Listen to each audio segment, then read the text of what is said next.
Tunghayan naman natin ang mga balita mula sa Visayas. Di mo na pinasalamatan?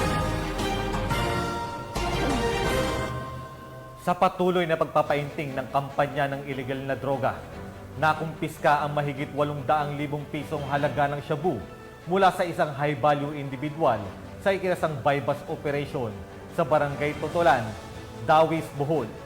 Dahil yan sa walang sawang operasyon ng PNP upang labanan ang suliraning dulot ng iligal na droga para isa-isang maayos at ligtas na lipunan. Nakatutok dyan si Patrolwoman Blesselkis Pedoche.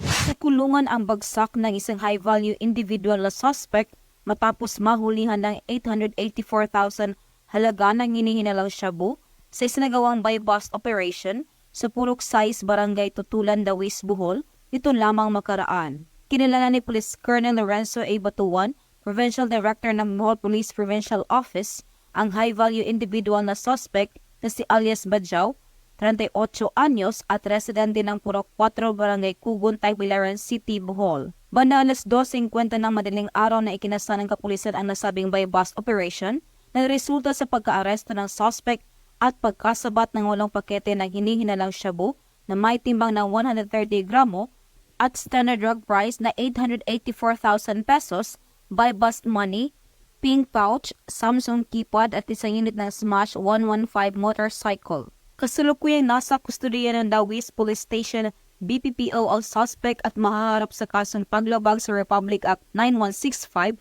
o Comprehensive Dangerous Drugs Act of 2002. With the Bohol's action plan in the proliferation of illegal drugs in the province, we are continually conducting a series of law enforcement operations to ensure the accomplishment of the supply reduction strategy and to arrest illegal drug personalities in the province. Ang matagumpay na operasyon ay tanda ng patuloy na paglaban sa iligal na droga ng kapulisan ng Bohol dahil sa bagong Pilipinas gusto ng pulis ligtas ka.